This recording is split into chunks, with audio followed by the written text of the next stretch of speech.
పరిశుద్ధుడా, ప్రేమగా నమ్మకం గల పరలోకమందున్న దేవా, జీవంగల ప్రభా, సర్వాధికారి స్థుతించి ఆరాధిస్తుంటున్నాను.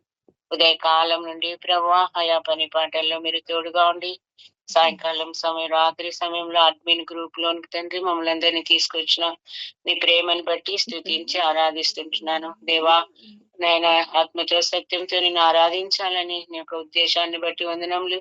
దేవా, వాక్యాన్ని ధ్యానిస్తూ ఉంటుండగా ఎగ్నేజరుగా నాకు సహాయం దయచేయండి. మీ శిలువ చాటున మరుగుపరచండి. మీ రక్తాన్ని నా మీద ప్రోక్షించండి. ఈ యొక్క తండ్రి ప్రభాసలు కాల్సినన్నింటినీ స్వాధీనందించుకునండి. సమయ పాలన దయచేయండి. ఓ దేవా, కృప కొరకై వేడుకుంటుండగా మీరే నాకు సహాయం దయచేయమని యేసుక్రీస్తు నామమున ప్రార్థించి స్తుతించడిగి వేడుచున్నాను తండ్రి. ఆమేన్. అందరికి ప్రైజ్ లార్డ్. నా పేరు అక్క. A4 గ్రూప్ లో ఉంటాను. అక్క, ఒకసారి పరిశుద్ధ గ్రంథంలో ఒక వాక్యం చదువుకొని నా సాక్ష్యాన్ని స్టార్ట్ చేస్తానక్క. రెండో కొరింథీ 12వ అధ్యాయము 9వ వచనం అక్క. 2 కొరింథీ 12వ అధ్యాయము 9వ వచనము.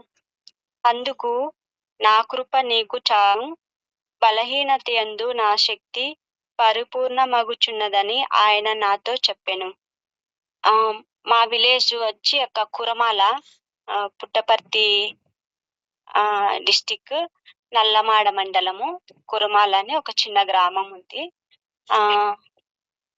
ఆ ఊర్లో మేము ఉంటాము. నేను ఒక హిందూ కుటుంబంలో జన్మించినానక్క. నాకు 3 అన్నలు, ఒక తమ్ముడు, అమ్మాయిని నేను ఒకదాన్నే.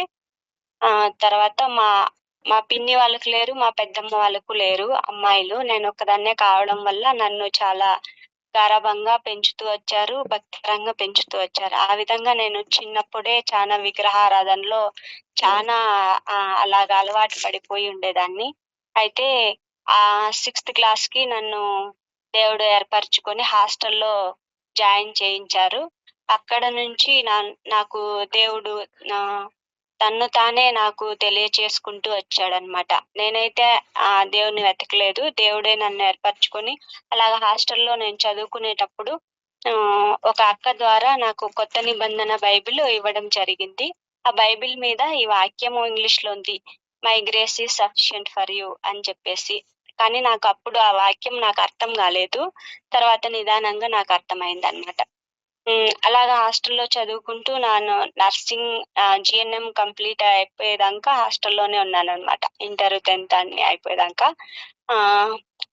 అలా హాస్టల్లో ఉన్నప్పటికీ, నర్స్ ట్రైనింగ్ లో ఉన్నప్పటికీ ఎక్కడో ఒక చోట ఒక ఇంట్లో ప్రార్థన ఉందంటే వెళ్ళడము, అలాగా నేను చేస్తూ ఉండేదాన్ని. నా నర్సింగ్ వచ్చి RDT బత్తలపల్లిలో కంప్లీట్ చేసుకున్నాను అక్క. తర్వాత నర్సింగ్ అయిపోయిన తర్వాత వెంటనే అక్కడే జాబ్ వాళ్ళు ఇవ్వడం జరిగింది. జాబ్ చేస్తూ ఉన్నాను. ఆ సమయంలో నేను పోస్ట్ BSc కూడా కంప్లీట్ చేయుటకు దేవుడు నాకు సహాయం చేస్తూ వచ్చారు. మరి ఆ విధంగా బత్తలపల్లి నుంచి కళ్యాణదుర్గంకి నన్ను మార్చడం జరిగింది, RDT హాస్పిటల్లో డ్యూటీ చేయడానికి. అక్కడికి వెళ్ళినప్పుడు ఒక అక్క ద్వారా నాకు హెబ్రోన్ సంఘానికి నడిపించడం జరిగింది. అలాగా దేవుడు నాకు నడిపిస్తూ వచ్చాడు. అంతకుముందు నేను ఎలాగంటే ఏది దగ్గరలో ఉంటే అలాగా మందిరం విషయంలో ఏ మందిరానికి వెళ్ళాలని అనుకుంటే అలాగా ఇష్టానుసారంగా వెళ్ళిపోయేదాన్ని. కానీ అక్కడ వెళ్ళిన తర్వాత నాకు ఒక మందిరం యొక్క స్థిరత్వాన్ని దేవుడు ఇప్పటి వరకు నాకు అనుగ్రహిస్తూ వచ్చారు. నేను అక్కడే దైవ సేవకుని ద్వారా ఆ యొక్క బాప్తిస్మం, అప్పుడు సండే క్లాసెస్, బాప్తిజం క్లాసెస్ 5 Sundays ఇచ్చేవారనమాట. ఈ నా షిఫ్ట్ డ్యూటింగ్ లో 5 Sundays మందిరం తర్వాత క్లాసెస్ కి అటెండ్ కావడం అసలు నా వల్ల కాదేమో అనుకున్నాను. అలాగే చెప్పాను అంకుల్కి. అంకుల్ అలాగే చెప్పినప్పుడు అయితే దేవుని కృప వల్ల 5 Sundays నేను క్లాసెస్ కి అటెండ్ అయ్యి అలాగా బాప్తిజం పొందుకోనికి దేవుడు నాకు సహాయం చేస్తూ వచ్చారక్క. ప్రస్తుతం నాకు 2 అమ్మాయిలు ఉన్నారక్క. నేను ప్రస్తుతం కమ్యూనిటీ హెల్త్ ఆఫీసర్ గా గోరెంట్ల పక్కన చిన్న విలేజ్ లో పనిచేస్తున్నాను, గంగంపల్లి అని. ఇంకా ఈ గ్రూప్ లోకి నేను పోయిన నెల నవంబర్ 12వ తేదీ జాయిన్ అవుతూ వచ్చానక్క. అయితే నవంబర్‌లో నేను జాయిన్ అయితూ వచ్చాను. దాదాపు ఒక 3 నెలల ముందు అంటే ఆగస్టు నెల. ఆ నెలలో నేను ఒక చిన్నగా ఒకరోజు ప్రార్థన చేసుకున్నాననమాట. ప్రభువా నేను ఎవరన్నా నాకొక ఇద్దరు, ముగ్గురు సహోదరులతో కలిసి నేను ప్రార్థన చేసుకుంటే మంచిగుంటదేమో, ఒకదాన్నే సరిగ్గా చేసుకోలేకపోతున్నానని మనసులో అనుకోని ఒకసారి దేవునితో చెప్పుకోవడం ప్రార్థనలో అలాగే చేశాను. అయితే ఎందుకలా చేశాను అంటే ఆహ్, ఒక సహోదరితో ఒక పర్సనల్ కొంచెం ప్రేయర్ రిక్వెస్ట్ అలాగా చేయడం వల్ల తను వేరే వాళ్ళ దగ్గర చెప్పడము అలాగా నాకు బాధ అనిపించిందనమాట. ఒక నింద వచ్చిందనమాట. అయితే నేనప్పుడు అనుకున్నా ఇంకా ఏమీ అనుకోకుండా నాకు తెలియని వాళ్ళ దగ్గర నేను ప్రార్థన జేసుకోవాలనుకోని ప్రార్థన జేసుకున్నాననమాట. ఆ విధంగా అప్పుడు ప్రార్థన జేసుకొని ఊరికే అయిపోయినా. కానీ నాకు దేవుడు ఒక అక్క ద్వారా ఈ గ్రూప్ ఉందని తెలియజేస్తూ వచ్చాడనమాట దేవుడు. ఈ గ్రూప్ ఉందంట అని చెప్పేసి ఒకసారి నాకు నంబర్‌కి ఆహ్, వీళ్ళ ఆంటీ గారికి ఇవ్వడం జరిగింది. ఆంటీ నాకు కాల్ చేసి నా డీటెయిల్స్ అన్నీ అంటే ఎట్లా ఏ టైమింగ్ సరిపోతది, ఏం చేస్తావు అట్లా అడిగి ఆహ్, పెట్టేశారు. దాదాపు ఒక 2 వీక్స్ అయిపోయింది. ఆ మధ్యకాల సమయంలో నేను ప్రార్థన చేసుకుంటూ ఉన్నాననమాట. ప్రభువా ఇలా గ్రూప్ ఉందంట, నేను జాయిన్ అవ్వాలా, మరి నాకు సహాయం చేయండి అని. నేను మళ్ళీ తిరిగి అడగలేకపోయాను కానీ, మరి ఒకరోజు ఈ నవంబర్ 12వ తేదీ ఆంటీ గారే కాల్ చేసి ఇలాగ అడిగారనమాట. ఆ రోజు జాయిన్ చేపిచ్చడానికి అక్క వాళ్ళకి ఎవరికో చెప్పి నా నంబర్ ఇచ్చి A4 గ్రూప్‌లో భాగ్య అక్క నాకి కాల్ చేసి గ్రూప్‌లో యాడ్ చేసుకోవడం జరిగింది. ఆ రోజొచ్చి నైట్ 9-10 వరకు ఉంటానని చెప్పారు. నైట్ నాకి కాల్ కలిపారు. అప్పుడు ఆ 2, నాకి కాల్ కలిపిన తర్వాత అసలు గ్రూపు ఎలా నడిపించేది అదంతా నాకు తెలీదు కదా! గమ్మునున్నాను. ఫస్ట్ ప్రేయరు, సాంగు, తర్వాత బైబిల్ రీడింగు, తర్వాత తలాంతులు పంచుకొని చివరి ప్రార్థనలో నన్ను అక్క ప్రేయర్ రిక్వెస్ట్‌లు అని అడిగారనమాట. ఆ 2, 3 రోజుల్లో నాకున్న ప్రేయర్ రిక్వెస్ట్ నేను డ్యూటీ చేసే చోట హాస్పిటల్ లేదు. సబ్ సెంటర్ అంటారు. పల్లెల్లో ఉండే హాస్పిటల్‌ని. సబ్ సెంటర్ లేదనమాట. అది కొత్తది శాంక్షన్ అయింది కానీ కన్‌స్ట్రక్షన్‌లో ఉందనమాట. తర్వాత అక్కడ ఇంక వేరే రెంట్ తీసుకొని ఉండడానికి పల్లెల్లో అన్ని చిన్న చిన్న రూమ్స్. ఒక హాస్పిటల్ సెట్టింగ్‌లో పెట్టుకోవడానికి నాకు రూమ్స్ ఏవి దొరకలేదు. గవర్నమెంట్ వాళ్ళేమంటున్నారంటే, "అమ్మా రెంట్ తీసుకో. రెంట్ బిల్స్ మేము ఎప్పుడైనా ఏస్తాం. అది 2 సంవత్సరాలు పడతదో, 3 సంవత్సరాలు పడతదో తెలీదు. అయితే ఎప్పుడో ఒకసారి ఏస్తాము" అని చెప్తున్నారు. మరి ఆ రోజు నేను అక్క ఇలాగుంది పరిస్థితి, ప్రేయర్ చేయండి అని చెప్పడం జరిగింది. నేను నవంబర్ 12వ తేదీ అలాగే చెప్పిన తర్వాత అక్క వాళ్ళందరూ ప్రేయర్ చేయడం జరిగింది. తర్వాత ఆల్ నైట్ ప్రేయర్‌లో కూడా ఈ విషయాన్ని పెట్టి ప్రేయర్ చేశారు. మరి అద్భుతంగా దేవుడు నిన్న మధ్యాహ్నము ఒక ఆర్‌డిటి స్కూల్ మరి అధికారులు నేను ఎవరు అంతకుముందు అడిగాను. ఎళ్లి అడిగాను. ఇట్లా నాకు ఒక రూము ఇప్పించండి అని చెప్పేసి రెవెన్యూ పరంగా, సచివాలయం పరంగా ఇలా హెల్త్ సైడ్ మెడికల్ ఆఫీసర్ అందరిని రిక్వెస్ట్ చేసుకొని, ప్రార్థన చేసుకొని వదిలేసాను ఆ విషయాన్ని. ఆహ్, ఆ విధంగా దేవుడు అద్భుతకరంగా మరి ఏ అధికారి ఎవరితో మాట్లాడారో మరి తెలీదు. నిన్న మధ్యాహ్నము నాకు ఫోను చేసి ఆర్‌డిటి స్కూల్‌ది కీ హ్యాండ్ ఓవర్ చేసేకి అని చెప్పేసి మీరెక్కడున్నారు అని ఒక సార్ అడగడం జరిగింది. అసలు ఆ మాట విన్న తర్వాత అసలు నేను చానా ఆశ్చర్యపోయినాను అసలు. ఇలాగా దేవుడు ఆ ఆర్‌డిటి స్కూలు నేను ఈ హాస్పిటల్ రన్ చేయడానికి నాకిప్పించాడంటే ఎంత ధన్యత అసలు ఈ గ్రూప్‌లో చేసిన ప్రార్థన, అక్క వాళ్ళందరూ మరి చేసిన ప్రార్థన వల్లే ఇది సాధ్యమైందని నేను నమ్ముతున్నాను. ఆ విధంగా దేవుడు నాకు సహాయం చేస్తూ వచ్చాడు. ఆ విషయంలో. మరి అంత మాత్రమే కాకుండా ఆహ్, ఇద్దరమ్మాయిలుంటే నాకీ పెద్దమ్మాయి ఆహ్, కరోనా అటాక్ అవ్వడం వల్ల తర్వాత తను చాలా వీక్ అయిపోయిందనమాట. అంతకుముందు కొంచెం యాక్టివ్‌గా ఉండేది. కానీ కరోనా తర్వాత చానా బలహీనత, చురుకుగా ఉండేది కాదనమాట. పిలిచినా స్లో, ఏమన్నా పని చెప్పినా స్లో, తర్వాత ఎవరైనా మాట్లాడిచ్చినా స్లోగా రెస్పాండ్ అవ్వడం, తినడము స్లో అలాగా చాలా స్లోగా ఉండేది చదవడము అలాగా. నేను ఈ విషయాన్ని కూడా గ్రూప్‌లో చెప్పి అక్క వాళ్ళతో ప్రార్థన చేయండి అని అడగడం జరిగింది. అయితే దేవుడు అద్భుతకరంగా ఈ నెలలోనే అసలు నేను నవంబర్ 12 తేదీ జాయిన్ అయినాను గ్రూప్‌లోకి. ఈ నెలలోనే తనలో కార్యం నేను చూస్తూ వచ్చాననమాట. తనంతట తనే మాట్లాడుతుంది. తర్వాత నా ఫస్ట్ క్లాస్ తను. ఏదైతే చిన్న విషయమే కానీ దేవుడు కార్యం చేశారు. ఫస్ట్ క్లాస్ అయితే మొన్న ఎగ్జామ్స్ జరిగాయి. ఆ ఎగ్జామ్స్‌లో తను క్లాస్‌లో సెకండ్ రావడం జరిగింది. అంతగా దేవుడు సాయం చేస్తారు. అసలు సెకండ్ వచ్చిందంటే మేమంతా వండర్ అయిపోయాం అసలు ఇంట్లో. పాప ఇలాగా సెకండ్ వచ్చిందా? ఈ పాప స్లో అనుకోని అంటే దేవుడు చేశాడు కార్యము. గ్రూప్‌లో ప్రార్థన చేశారు కాబట్టి దేవుడు సహాయం చేశాడు అని చెప్పి నేను విశ్వసించాను. మరి అంత మాత్రమే కాకుండా మరి నా సాలరీ విషయంలో కూడా ప్రార్థన రిక్వెస్ట్ పెట్టడం జరిగింది. దాదాపు నాకు జనవరి నెల నుంచి హాఫ్ సాలరీనే పడుతుందనమాట. ఫిబ్రవరి నుంచి పెండింగ్ ఉండిపోయింది సాలరీ. హాఫ్ సాలరీ వేస్తున్నారు. హాఫ్ సాలరీ పెండింగ్ ఉండిపోయిందనమాట. ఇలాగ నేను అక్క నాకు ఫుల్ సాలరీ రావాలా ప్రార్థన చేయండి అని చెప్పి ఆల్ నైట్ ప్రేయర్‌లోనే అలా ప్రార్థన చేస్తూ వచ్చాము. ఈ ఈ నెలలో నాకు ఆ పెండింగ్ సాలరీది 2 మంత్స్ దేవుడు సహాయం చేస్తూ వచ్చాడు. 2 మంత్స్ పెండింగ్ సాలరీ నాకు శాంక్షన్ అయ్యేటట్టు దేవుడు సహాయం చేస్తూ వచ్చాడు. ఈ విధంగా గ్రూప్‌లో నేను ఎన్నో అద్భుతాలు నేను చూస్తూ వస్తున్నాననమాట. మరి ఆ విధంగా ఆహ్, నేను ఈ గ్రూప్‌లోకి రాకముందు ఈ యొక్క బైబిల్ చదివేదాన్ని గానీ మామూలుగా రోజు ప్రార్థన చేసుకొని మామూలుగా చదువుకుంటూ వెళ్ళిపోయేదాన్ననమాట. కానీ నేను ఏం చదివారు అనంటే మాత్రము కరెక్ట్‌గా నేను అధ్యాయము పలానా చదివాను అని చెప్పేదాన్ని. కానీ అందులో ఏముంది అనేది నేను గుర్తుపెట్టుకోను. అసలు నాతో ఏం అనేది కూడా నాకు తెలియదనమాట. అలాగున్నప్పుడు మనం రోజు 1 అవర్ ప్రేయర్ ఉంటది కదా! అప్పుడు బైబిల్ రీడింగ్ ఉంటది. ఆ బైబిల్ రీడింగ్‌లో క్వెషన్స్ అడుగుతారు.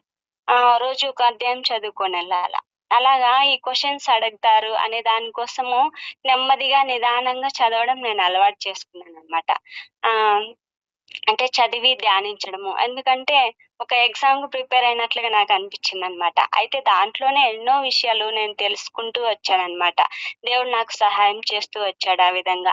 క్వెషన్స్ అడగడము, తర్వాత తలాంతులు పంచుకోవడం. అంటే ఆ అధ్యాయంలో నాతో ఏం మాట్లాడాడు దేవుడు అని. ముందు చదివాను కానీ ఊరికే అలాగా నేను చదువుకుంటూ వెళ్ళిపోయాను. నాతో దేవుడు ఏం మాట్లాడారు అనే విషయం నేను తెలుసుకోలేకపోయాననమాట. ఈ విధంగా బైబిల్ రీడింగ్‌లో నాకు దేవుడు నాతో ఏం మాట్లాడుతున్నాడు అనేది నాకు తెలియజేస్తూ వచ్చాడు. మరి అంత మాత్రమే కాకుండా ఈ యొక్క మంత్ ఎండింగ్ ప్రేయర్ నేను ఈ నవంబర్‌లో జాయిన్ అయినాను కదా! నవంబర్ లాస్ట్‌లో ఆ యొక్క మంత్ ఎండింగ్ ప్రేయర్‌లో అంటే 24 అవర్స్ చైన్ ప్రేయర్ ఆ రోజు చేశారనమాట. నేను అది అసలు నైట్ 12కి స్టార్ట్ అయితే మళ్ళీ 12 కంటే 24 అవర్స్ ప్రతి ఒక్కరు ఒకరి తర్వాత ఒకరు అందరి గురించి చేస్తారు. అంటే నా గురించి గంట గంటకి దేవుడి దగ్గర ప్రార్థన చేస్తన్నారు అని నాకు అర్థమైందనమాట. ఇంత గొప్ప ధన్యత, ఇంత ఆధిక్యత నాకిచ్చాడు దేవుడు. ప్రతి గంట అందరి గురించి అన్ని గ్రూప్‌లో గురించి ప్రతి గంట అందరూ చేస్తున్నారనమాట. అది నాకు ఎంతో సంతోషం అనిపిచ్చింది అసలు. ఈ విధంగా ఈ గ్రూప్‌లోకి జాయిన్ అయినప్పటి నుంచి నేనెంతో ఆత్మీయంగా బలపడుతూ వచ్చాను. ఎన్నో అద్భుత కార్యాలు చూస్తూ వచ్చాననమాట. ఇంత గొప్ప ధన్యత, ఆధిక్యత నాకిచ్చినందుకు దేవునికి హృదయపూర్వక కృతజ్ఞతాస్తుతులు చెల్లించుకుంటున్నాను. నిజంగా మరి ఇవన్నీ పొందుకోవడానికి నేను అర్హత లేనిదానిననమాట. ఈ ఈ ఈ గ్రూప్‌లోకి రావడానికి కానీ, ఈ విధంగా దేవుడు నన్ను ఏర్పరచుకొనడానికి కానీ, నా జీవితంలో ఏ మంచితనము లేదు. మరి అర్హత లేని నాకు అర్హత కలగజేసి, నా కృప నీకు చాలును అని ఈ వాక్యాన్ని నా జీవితంలో ప్రతిరోజు, ప్రతి దినము మరి ఆ విధంగా దేవుడు నాకు సహాయం చేస్తూ వస్తున్నాడు. ఆ విధంగా అర్హత కలగచేసి గ్రూప్‌లోకి జాయిన్ చేసి ఎన్నో మేలులు, ఉపకారములు నాకు కలగచేస్తున్న దేవుడికి నేను హృదయపూర్వక కృతజ్ఞతాస్తుతులు చెల్లించుకుంటున్నాను. మీ అందరికీ నా వందనాలు చెల్లించుకుంటున్నాను. మరి అలాగే అక్క ఒకసారి మాకి ఆల్ నైట్ ప్రేయర్ ఫ్రైడే ఉంటది. ఫ్రైడే నైటు అదే ఫస్ట్ 2 వీక్స్ అలాగా కంప్లీట్‌గా మేలుకున్నాను. తర్వాత సాటర్డే అంటే ఎవ్రీ సాటర్డే మాకు డ్యూటీలో 104 ఉంటది. వెహికల్ వచ్చి అక్కడ బీపీ, షుగర్ పేషెంట్లు 50, 70 దాకా ఓపీ వస్తదనమాట. అలాగా ఫ్రైడే డే అంతా సాటర్డే డే అంతా డ్యూటీలో బిజీ అయిపోయినాను. సాటర్డే నైట్ అడ్మిన్ గ్రూప్‌లో దాదాపు 1 గంట అయింది. సండే మార్నింగ్ ఒక సండే మార్నింగ్ నేనసలు అలారం 5కే ఉంటది. కానీ లేవలేకపోయినాను. అది ఎప్పుడుందో తెలీదు. ఎప్పుడు మోగిందో తెలీదు. మా ఆయన ఆఫ్ చేశాడు అలారము. నన్ను గూడా లేపలేదు. నాకు మెలకువొచ్చి చూసేసరికి 8 అయిపోయింది. 8 అయిపోతే త్వరగా లేసి ఇంకా పిల్లలు అన్నీ చేసుకొని ఎళ్ళేసరికి గంట లేట్ అయిపోయింది ఒక సండే. గంట లేట్ అయిపోయి మందిరానికెళ్ళడం జరిగింది. చానా బాధపడిపోయామనమాట. ఇలాగ లేట్ అయిపోయింది ఈరోజు ఎందుకని. తర్వాత అపవాది మా ఆయన ద్వారా శోధించడం స్టార్ట్ చేసిందనమాట. ఈ గ్రూప్ ఏంది ఎప్పుడు దాంట్లోనే సరిపోతున్నావు. నీకు రెస్ట్ దొరకట్లేదు. మందిరానికి కూడా లేట్ అయిపోయింది ఈరోజు. అది ఇంటి దగ్గర ఉండే వాళ్ళకి ఉపయోగపడతది. జాబ్ చేసే వాళ్ళకి ఎట్లా ఉపయోగపడతది. రానని చెప్పేసేయి అని అపవాది మా ఆయన ద్వారా నాకి అలాగా మాట్లాడుతూ వచ్చింది. నాకు అర్థమైపోయిందింగ. లేదు నేను చెప్తూ వచ్చాను మా ఆయనకి. లేదు గ్రూప్‌లో జాబ్ చెయ్యని వాళ్ళు కాదు ఉండేది. జాబ్ చేసే వాళ్ళే ఉన్నారు. చేయని వాళ్ళు చేసే వాళ్ళే ఎక్కువ మంది ఉన్నారు. అయితే నాకు కూడా దేవుడు సహాయం చేస్తాడు ఏదో విధంగా. నేను గ్రూప్ ద్వారా నేను ఇలాగా నేనెన్నో మేలులు పొందుకుంటున్నా. ఆత్మీయంగా నేను అభివృద్ధి నేను చూస్తున్నాను నాలో అని జెప్పేసి ఆయనకి చెప్పడం జరిగింది. ఆయన ఇంకా సరే నీ ఇష్టం అని వదిలేస్తూ వచ్చాడు. మరి ఆ విధంగా దేవుడు మాకు సండే ఎప్పుడూ లేట్ కాకుండా మేము కరెక్ట్ టయానికి మందిరానికెళ్ళాలని మీ అందరి ప్రార్థనలో మా కుటుంబాన్ని జ్ఞాపకం చేసుకోనండి. మరి మా కుటుంబంలో ఉదయకాలము, సాయంకాలం కుటుంబ ప్రార్థన జరగాలి అని మీ అందరి ప్రార్థనలో జ్ఞాపకం చేసుకోనమని అడుగుతున్నాను. నా చిన్న సాక్ష్యాన్ని దేవుడు దీవించును గాక. అందరికీ ప్రైజ్ లార్డ్ వీళ్ళక అపోస్తుల కార్యములు 3వ అధ్యాయము 1వ వచనం నుండి 10వ వచనం వరకు చూస్తే ఈ యొక్క వచనాలన్నీ మనకు అందరికీ తెలిసిన వాక్యమే. అపోస్తుల కార్యములు 3వ అధ్యాయము 1వ వచనం నుండి 10వ వచనం వరకు మనం చదివినట్లయితే అక్కడ ఎవరిని గురించి వ్రాయబడిందో, ఎవరు అతనికి సహాయం చేస్తా వచ్చినారో, ఏ విధంగా అతడు క్షేమం పొందుతా వచ్చినాడో మనందరికీ తెలిసిన వాక్యమే. అయితే అదే అపోస్తుల కార్యములు 4:22 వచనం చదివితే స్వస్థత పరుచుట అను ఆ సూచక క్రియ ఎవని విషయంలో చేయబడినో వాడు 40 ఏండ్ల కంటే ఎక్కువ వయసు కలవాడు. అంటే ఇప్పుడు మనము ఎవరిని గురించి అయితే ధ్యానించుకుంటున్నామో ఎవరైతే స్వస్థత పొందినాడో అతని వయస్సు ఎంతంట 40 ఏండ్ల కంటే ఎక్కువ వయసు కలిగిన వాడు అంట. అతడు ఎలాంటి వాడంటే పుట్టినది మొదలుకొని కుంటివాడుగా ఉన్నాడు. 40 సంవత్సరంలో ఆ రీతిగానే ఉన్నాడు. దేవాలయం వెలుపల ఉన్నాడు. అదే అతని స్థితి. నిత్యము దేవాలయం వెలుపల కూర్చొని నిత్యము భిక్షం అడిగే స్థితి అన్నమాట. అంటే అందరూ దేవాలయానికి ఎక్కి వెళ్తా ఉంటారు. ఆ శృంగారం అనే దేవాలయానికి ఎక్కి లోపలికి వెళ్తా ఉంటే అతడు దేవాలయం వెలుపల అతడు అక్కడ కూర్చొని భిక్షం అడుగుతా ఉంటాడు. ఎలా అంటే అతనికి అమ్మా నాన్న కాని వారిని కూడా చూసి అమ్మా నాన్న అని పిలుచుచు ఆయన భిక్షం అడుగుతా ఉంటాడు. అయితే ఆ స్థలంలోని కూడా ఆ భిక్షం అడిగే స్థలంలోని కూడా తనంతట తానే రాలేని స్థితి, ఇతరుల చేత మోసుకొని రాబడే స్థితిలో ఉన్నాడనమాట. అయితే అతడు కొందరిని అతనిని మోసుకొని వచ్చి అక్కడ పెట్టి అతడు భిక్షం అంతా అడిగిపోయి ఆ దేవాలయం మూసే సమయంలో అతను తీసుకొని వెళ్ళేవాడు. ఆ రీతిగా తన కుంటితనంతో అతను ఎలాగున్నాడు, దేవాలయం వెలుపల ఉన్నాడు. దేవాలయాన్ని లోపలికి వెళ్ళలేని స్థితిలో ఉన్నాడు. అంత సమయం కాకుండా తనకు ఎటువంటి సంబంధం లేని వారిని కూడా అమ్మా నాయన అని భిక్షం అడిగేవాడుగా ఉంటున్నాడు. ఆ రీతిగా ఉన్న అతనిని చూస్తా వెళుతా ఉన్నారన్నమాట. అయితే మనం కూడా ఒకప్పుడు ఆత్మీయ స్థితిలో, దేవుని ఎరగని స్థితిలో, దేవుడు మనల్ని దర్శించని స్థితిలో మనము కూడా ఇతరుల ఆ కుంటివాని వలె దేవుని ఆలయంలోని వెలుపల ఉంటా వచ్చినాం. ఆయన లోపలికి వెళ్ళి ఆయనను మనసారా ఆరాధించలేని స్థితిలో ఉండిన వారమే. అయితే ఆదికాండము 6వ అధ్యాయము 11, 12 చూస్తే భూలోకం దేవుని సన్నిధిని చెడిపోయిండెను, భూలోకం బలాత్కారంతో నిండి ఉండెను. దేవుడు భూలోకం చూచినప్పుడు అది చెడిపోయిండెను. భూమి మీద సమస్త శరీరులు తమ మార్గమును చెరిపేసుకొని ఉండేది. అంటే నరుని హృదయం ఎటువంటిదంట? చెడిపోయినదిగా. భూలోకంలో పుట్టినప్పటి నుండే మన మానవుని హృదయం ఎలాంటిది? చెడిపోయిన హృదయము. మనం ఎలాంటి హృదయం కలిగిన వారుగా ఉన్నాము? చెడిపోయిన హృదయం ఉన్నాడు. నరుని హృదయం ఎలాంటిది? బాల్యం నుండి చెడ్డదే అంట. ఇర్మియా గ్రంథం 22:20 చూస్తే, నీ క్షేమ కాలంలో నీతో మాట్లాడితిని గాని నేను వినను అని నీవంటివి. నా మాట వినకపోవుట నీ బాల్యం నుండే నీకు వాడుక. అంటే దేవుని మాట వినకుండా దేవునికి తిరుగుబాటు చేయడము మనకు బాల్యం నుండి అలవాటన్నమాట. అంటే మనం చిన్నతనం నుండే మనం ఎటువంటి వారము? చెడ్డవారంగా ఉంటాము. దేవుని మాట వినకపోవడమే బాల్యము అంటే.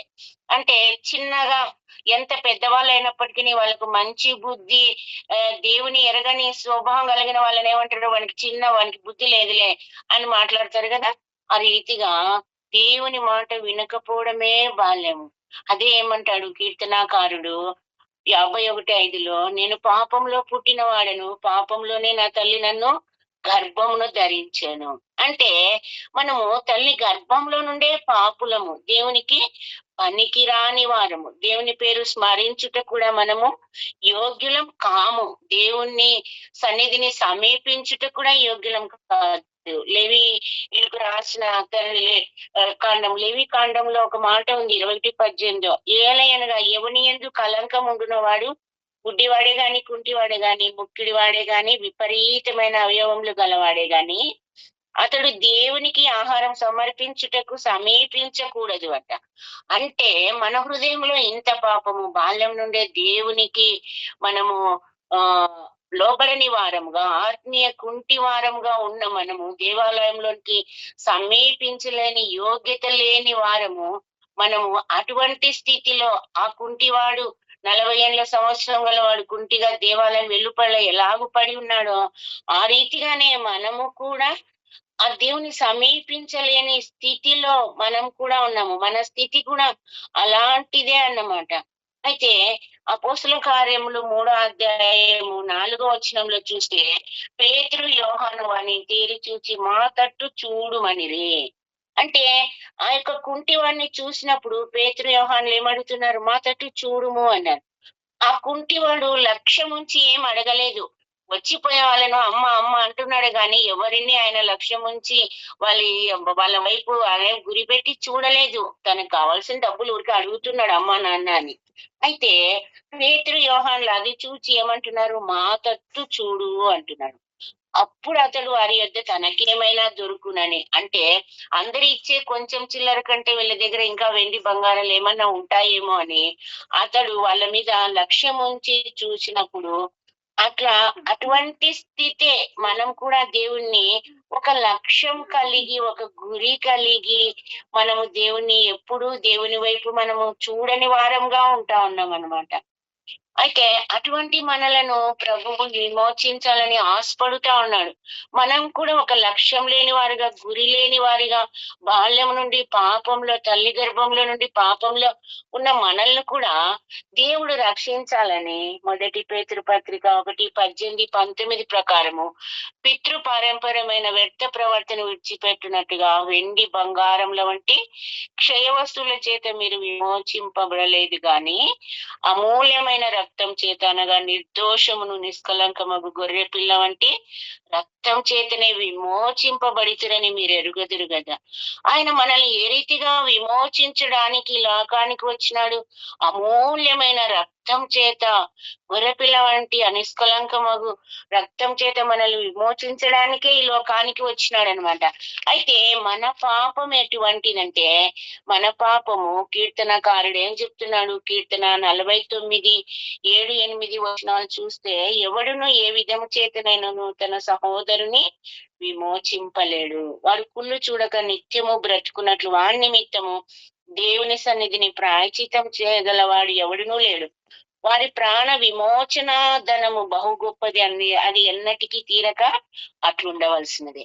మన ప్రాణ విమోచన క్రయం గొప్పగా ఉన్నప్పుడు అది తీరక అట్లుండవలసిన మన పాపపు స్థితిని కూడా ఆ కుంటివాని స్థితి వలె ఉన్నది. అయితే ఈ యొక్క అపోస్తుల కార్యములు 3:6 ప్రకారము, అంతటి పేతురు, వెండి బంగారం నా యొద్ద లేవు గాని నాకు కలిగినదే నీకు ఇచ్చున్నాను, నజరేయుడైన యేసు క్రీస్తు నామమున నడువుమని చెప్పి. అంటే అతన్ని వాళ్ళు నజరేయుడైన యేసు క్రీస్తు నామమునే మీరు నడువు అన్నప్పుడు వాడు దిగ్గున లేచి నిలిచి నడిచెను. నడుచుచు గంతులు వేయుచు దేవుని స్తుతించుచు వారితో కూడా దేవాలయంలోనికి వెళ్ళెను. అంటే ఎప్పుడైతే అతడు లక్ష్యం ఉంచినాడో, మా దగ్గర వెండి బంగారములు లేవు, మాకు కలిగినదే నీకు ఇస్తాము, యేసుక్రీస్తు నామమున లేచి నడుము అన్నప్పుడు వాడు వెంటనే ఏం చేస్తున్నాడు? లేచి నడుస్తా ఉన్నాడు. ఆ రీతిగా నడిచినప్పుడు అతని పాదములు ఎలాగున్నాయంట?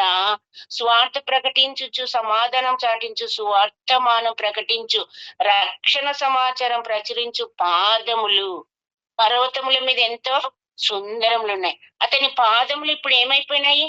దేవుని నామాన్ని ఈ కుంటివాడా బాగుపడింది అన్నప్పుడు, ఎవరు బాగు చేసింది అన్నప్పుడు యేసుక్రీస్తు నామమునే. అంటే క్రీస్తు సువార్తను ప్రకటించే పాదములు కలిగిన వాడుగా వాడు దిగ్గున లేచి దేవాలయంలోనికి పరిగెత్తుతూ వెళ్ళినాడనమాట. కాబట్టి ఇప్పుడు అతని పాదములు ఏమైపోయినాయి? కుంటిగా ఉన్న పాదాలు లేచినాయి, నడిచినాయి, గంతులు వేస్తూ దేవాలయంలోనికి పరుగులెత్తుతూ వెళ్ళినాయి. అతని పాదములు ఇప్పుడు ఏమైపోయినాయి? మారిపోయినాయి అన్నమాట. కాబట్టి ఆ గొర్రెపిల్ల వంటి రక్తంతో మనల్ని కూడా కడిగిన, మునుపు దూరస్థులంగా ఉన్న మనలను కూడా దేవుడు ఏం చేస్తా వచ్చినాడు? ఆ దూరస్తుడుగా ఉన్న వాణ్ణి ఎలాగో సమీపస్తుడుగా చేసినాడో, వెలుపల ఉన్నవాడు లోపలికి ఎలాగూ ప్రవేశించినాడో, నడవలేని వాడు గంతులు వేస్తూ ఎలాగూ నడుస్తా వచ్చినాడో, భిక్షం అడుక్కుంటున్న వాడు ఈ రోజు ఎలాగూ ఆయన ఆశీర్వదింపబడినాడో చూస్తే 37 కీర్తన 25 37 కీర్తన 25, నేను చిన్నవాడిన ఇంటిని ఇప్పుడు ముసలివాడినైనాను, ఆయనను నీతిమంతులు విడవబడుట గాని వారి సంతానం భిక్షమెత్తుట గాని నేను చూచి ఉండలేదు. ఈ భిక్షగాడు ఇప్పుడు ఏమైపోయినాడు? యేసుక్రీస్తు నామం స్వస్థపరచబడుతా వచ్చినాడు.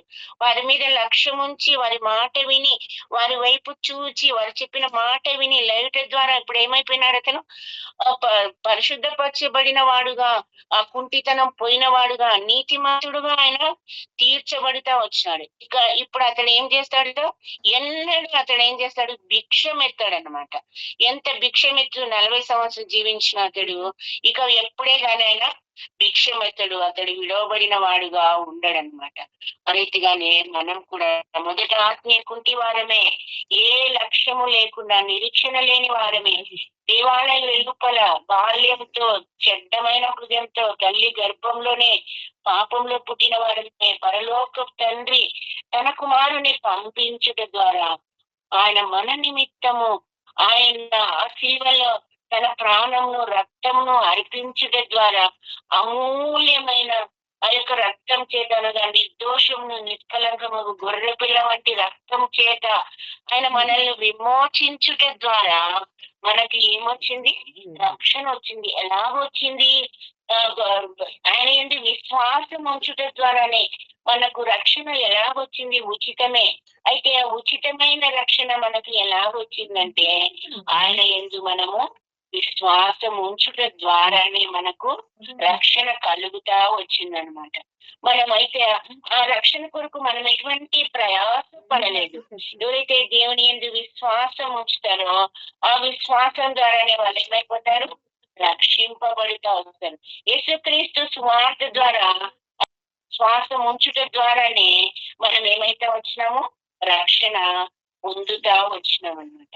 కాబట్టి మనము దేవునికి వెలుపల పడి ఉన్న మనలను ఆయన రక్షించుటకే, ఆయన మన నిమిత్తమే.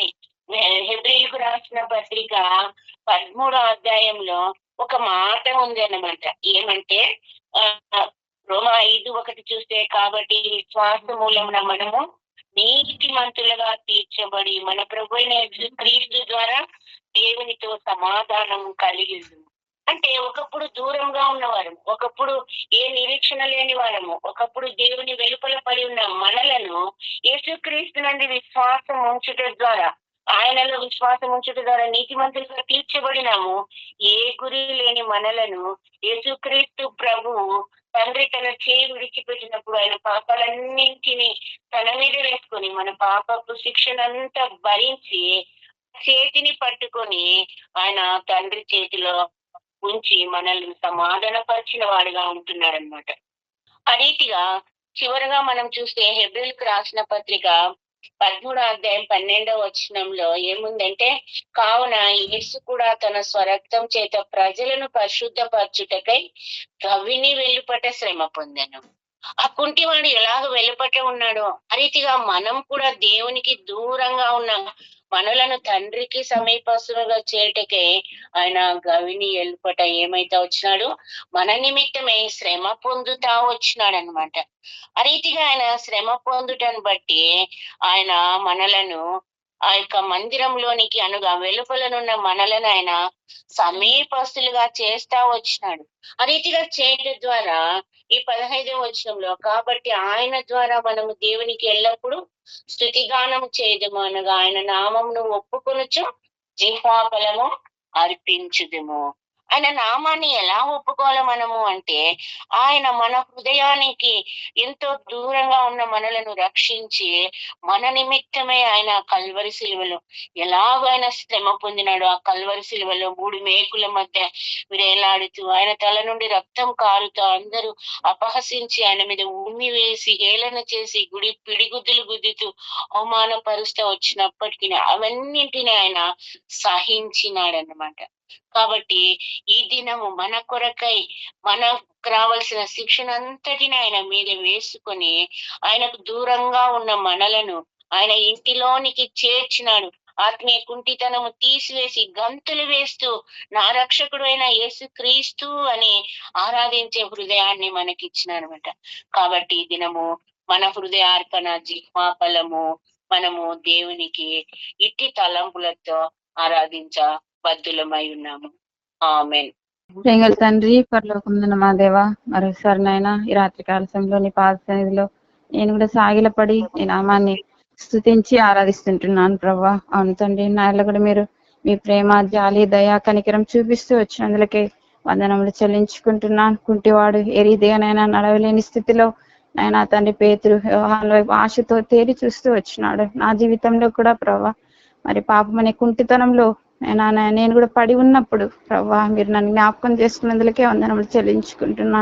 అంతేకాదు నా జీవితంలో నిజంగా నేను పాపపు స్థితిని మీరు మార్చివేసిన దేవుడుగా, అంతేకాదు నా కుంటితనాన్ని తీసివేసిన దేవుడుగా, నన్ను లేవనెత్తిన దేవుడుగా మీరు నందులకే వందనస్తులు చెల్లించుకుంటున్నాను ప్రభా. అంతేకాదు నాయన ఆశతో ప్రభా నీ వైపు తేరి చూచినట్లుగా నేనైతే నీ వైపు చూడలేదు, కానీ మీరే నా మీద కనికర పడుతూ వచ్చినారు. మీరే నా యుద్ధకు వచ్చినారు, నా స్థితి గమనించినారు ప్రభా, నన్ను ప్రేమిస్తూ వచ్చినారు, నన్ను రక్షిస్తూ వచ్చినారు. అందుకే మీరు ఈ లోకానికి రక్షకుడుగా ఉదయించినందులకే స్తుతి స్తోత్రములు చెల్లించుకుంటున్నాను ప్రభా. అంతేకాదు ఈ పాపిని మీ జనాంగంలోకి క్రీస్తు జనాంగంలోకి రాజులని యాజక సమూహంలోకి చేరుస్తూ వచ్చినందులకే వందనసులు చెల్లించుకుంటున్నాను ప్రభా. అంతేకాదు నా పాదములను కూడా ప్రభా సువార్త చేయి వారి పాదములు పర్వతముల మీద సుందరములను సెలవిచ్చినట్లుగా నా పాదములు కూడా నీ మందిర ఆవరణంలో నీ సన్నిధిలో కనపడుతూ నీ సువార్తలో నేను కూడా పాలు పంపులు పొందేదానిగా నా పాదములు కూడా మీరు సుందరంలో చేసినందులకే వందనములు చెల్లించుకుంటున్నాను ప్రభా.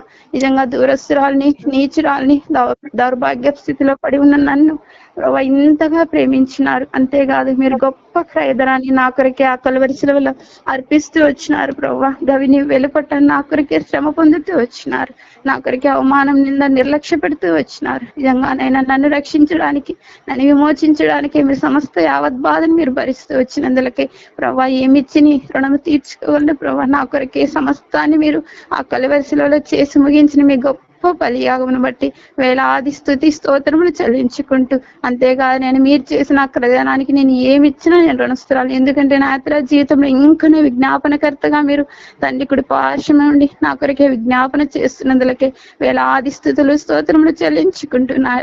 ఇలాంటి దయ ప్రేమ కనికరం చూపించిన నా దేవునికి నేను ఏమి ఇచ్చినా నేను రుణస్తురాలని సాగిల పడుతూ నా హృదయపూర్వకమైన స్తుతి ఆరాధన యేసుక్రీస్తు పరిశుద్ధమైన పాదములకే సమర్పించుకుంటున్నాను తండ్రి.